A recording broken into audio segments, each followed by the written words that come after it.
28 ফেব্রুয়ারি প্রকাশিত হয় এসআইআরের চূড়ান্ত তালিকা। তারপর থেকে রাজ্যে উঠতে থাকে অযৌক্তিকভাবে ভোটার তালিকা থেকে নাম বাদ দেওয়া এবং বিচারাধীন রাখার অভিযোগ। 63 লক্ষেরও বেশি নাম বাদ পড়ে চূড়ান্ত তালিকায়। বিধানসভা নির্বাচন দোরগোড়ায়।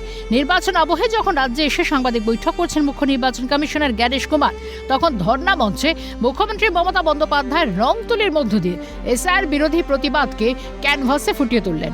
মুখ্যমন্ত্রীর প্রতিবাদের অন্যতম ভাষা রং তুলি। আগেও ছবি এঁকে নানা ইস্যুতে প্রতিবাদ করেছেন তৃণমূল নেত্রী। ধর্মতলার ধর্ণা মঞ্চ ফের একবার সে দৃশ্যের সাক্ষী থাকলো।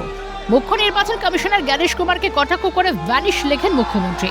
মৌখিক প্রতিবাদের পর নিঃশব্দভাবে রং তুলি দিয়ে প্রতিবাদ দেখা যায় ধর্ণা মঞ্চে। এসআইআর আতঙ্কে যাদের মৃত্যু হচ্ছে তাদের স্মৃতির উদ্দেশ্যে মালার ছবি এঁকে শ্রদ্ধা জ্ঞাপন করেন মুখ্যমন্ত্রী। ধর্ণা মঞ্চে নিচে চিত্রশিল্পীরাও ছবির মাধ্যমেই প্রতিবাদ জানান।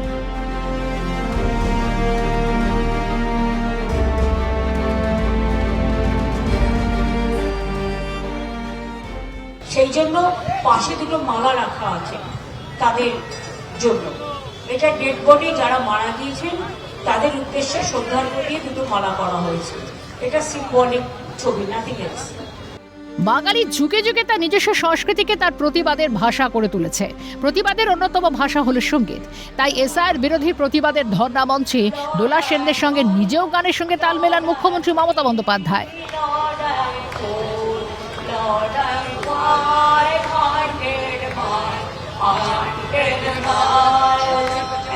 14 মার্চ ব্রিগেডে সভা করবেন প্রধানমন্ত্রী। মুখ্যমন্ত্রীর ধর্ণা মঞ্চ থেকে অনতি দূরেই ব্রিগেড। মুখ্যমন্ত্রী যদি সেদিনও ধর্ণা কর্মসূচি রাখেন তাহলে বিরল রাজনৈতিক ছবি সাক্ষী থাকবে শুধু বাংলা নয়, গোটা দেশ। এমনটাই মত রাজনৈতিক বিশেষজ্ঞদের। খালেদ জামাল এবং রাজা শাহ রিপোর্ট, ক্যালকাটা নিউজ।